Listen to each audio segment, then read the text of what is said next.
Thom Hartmann here with you. It is a beautiful Wednesday here in Washington, D.C. Well, it's going to rain, but otherwise it's a pretty great day. And on the line with us is Congressman Mark Pocan. He is available for the full hour. He will be taking your calls throughout this hour, so feel free to give us a shout at 202-808-9925. He represents the 2nd District of Wisconsin. He is the first vice chair of the House Progressive Caucus.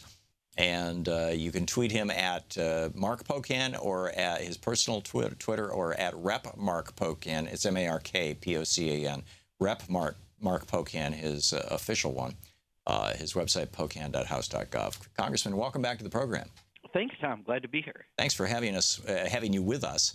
Last night, I've got a few memorable moments from last night. I thought that now that the father of this Navy SEAL who died in this raid that Donald Trump authorized while he was having dinner apparently with his daughter and son-in-law, the dad is saying, "Hey, what the hell?" And all the evidence indicates that this was a massive failure, and it seems like Trump was trying to get ahead of that.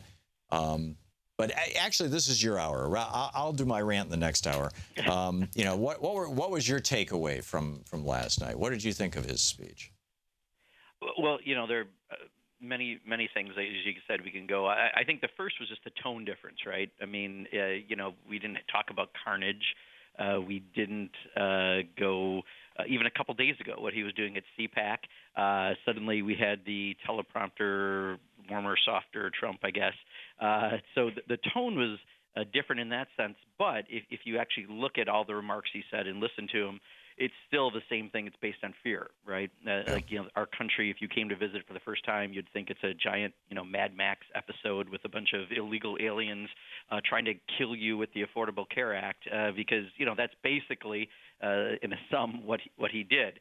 So he still was on his notes of, building a wall and talking about deportations and singling out people of some religions from this country, trying to tell you somehow there's a high level of crime. And Tom, I think just by the guests he had, people who've been killed by someone who wasn't a citizen, was the implication that, all these people are going around committing crimes in the country, and that's why we have to justify his xenophobia. So, I mean, well, that program, that voice program, just absolutely gives me chills because, in the German propaganda from 32 to 35, German media was doing that constantly. In fact, there was a program that they had started where you could call in about your neighbors and report them, particularly if you thought that they might represent a threat to the republic, i.e. were Jewish or communists. And, that was a widespread program across Germany, and the government then had a program that amplified that voice. And, the reality is that immigrants are much less likely to commit crimes, immigrants of all kind. And well, pardon me, I'm going off on a rant again. To create this false narrative, right, to justify the xenophobia that helped him to get elected with a certain part of the base. And then, just the whole Affordable Care Act, I think his comments the other day that, this is tougher than he thought or whatever, it's tough work, government. It's not just, what he expected when he ran for office, getting in front of cameras and having people applaud for you. And the fact that he's now kind of realizing that. The problem is he's still putting out the platitudes of, we'll make sure everyone's covered and that, you'll stay on your children's plans and all the things he's saying. But those things all cost money. And then when he comes up with, what his answers are health savings accounts and, some of the other things he's proposed going across state lines, those aren't going to get even close to doing what he's promising. So, that was another thing he came up really, really short on.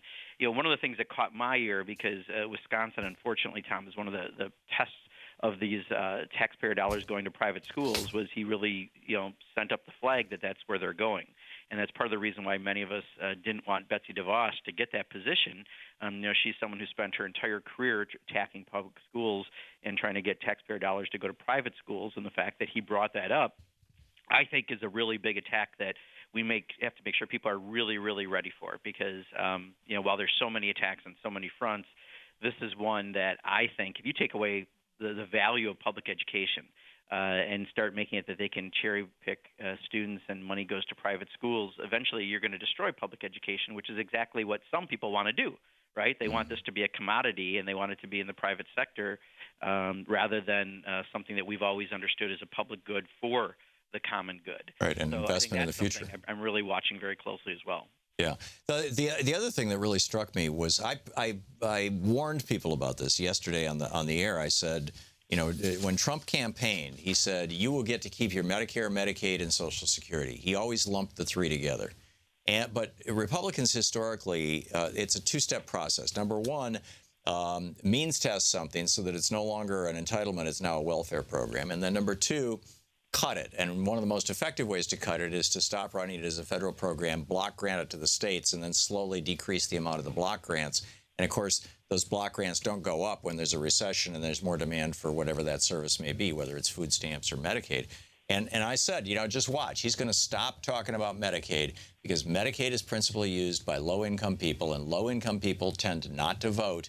And so Republicans do not give a rat's ass about low-income people, and they are going to throw Medicaid under the bus in order to reclaim some billions of dollars to give in tax cuts to billionaires. And sure enough, if you look at Paul Ryan's A Better Way plan for Medicaid, this is from his plan. I quote from Paul Ryan: "We believe states and individuals should have better tools, resources, and flexibility to find solutions that meet their unique needs." And here's the quote from President Trump's speech last night: "We should give our great state governors the resources and flexibility they need with Medicaid to make sure no one is left out." I would say this was a declaration of war on Medicaid. Your thoughts? Oh, absolutely. And this is probably why, Paul Ryan was smiling so widely behind him, because we know what Paul Ryan really thinks of him. He said it during the campaign. Now we've got the new, Paul Ryan with the I love Donald Trump tattoo. So, he's got a little different approach on things. Yeah. But clearly, this is his plan, right? This isn't something necessarily that maybe was the first priority of Donald Trump, but it's a first priority of Paul Ryan and the Republicans in Congress. Well, this is Trump's way of throwing them a bone. And the thing, most Americans, when they hear Medicaid, they think, oh, yeah, working poor. But the other large recipients of Medicaid, and I'm assuming that this would be equally negatively impacted by block grants, are people whose parents are old enough that they can no longer care for themselves, and they need to go into nursing homes or assisted care facilities, or even toward end of life into hospice care, and that's paid for by Medicaid, not by Medicare, and that could go away. Yeah, there's once you start getting to show what all these programs do, I think the tack they do well on their messaging is the Affordable Care Act. I'll use as an example, but it's the same parallel to what you're talking about. Not everyone is getting the Affordable Care Act, right? 20 million people. So it's easy for some people, it doesn't relate to them personally, right. But it really does relate to them personally, because we've curtailed healthcare costs largely over the last 6 years because of the act.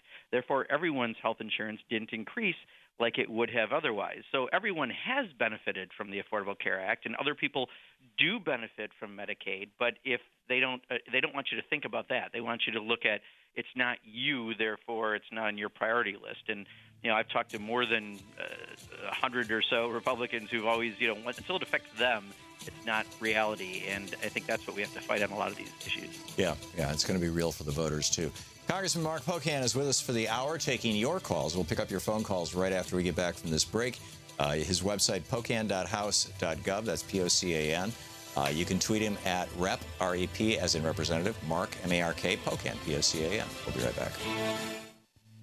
This is the Thom Hartmann Program. Back with your calls for Congressman Pocan for the hour. Stick around.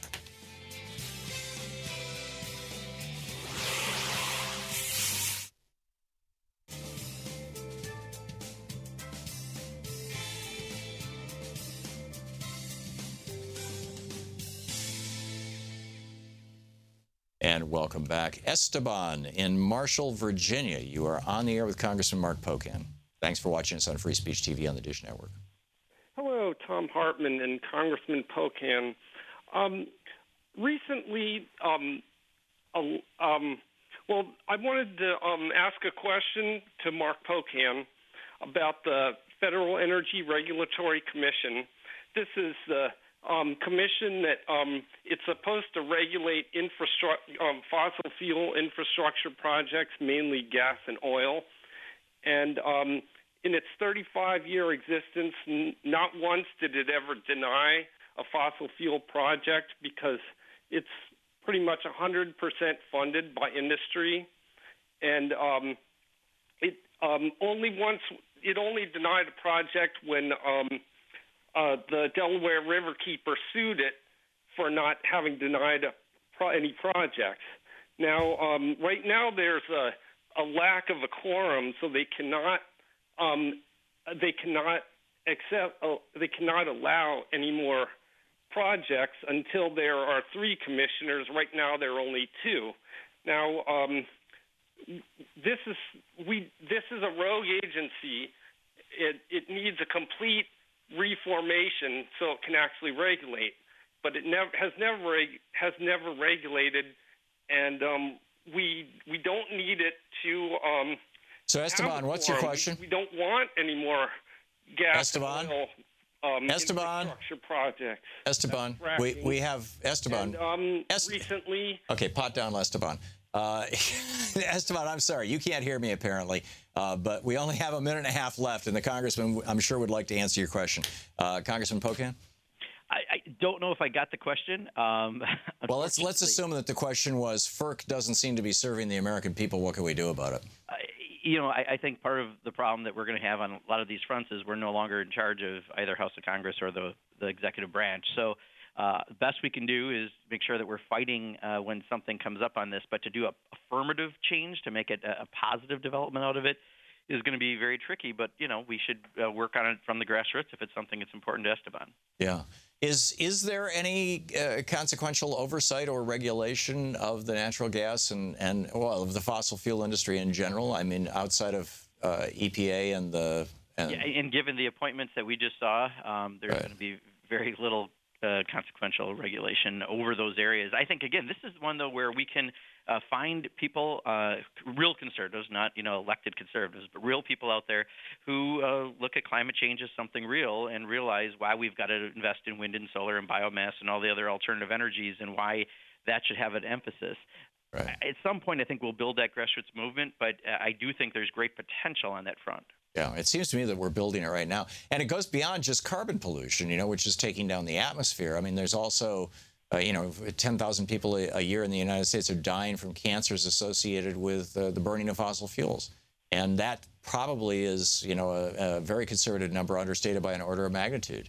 Yeah, this is an issue where the people definitely are significantly ahead of elected officials because elected officials get way too much money from these industries. Yeah. It's hard from them, and in some regions where there's a lot of people employed, hard for them to look at this clearly. Yeah. Congressman Mark Pocan taking your calls. We'll be back with more of your calls for the congressman right after this.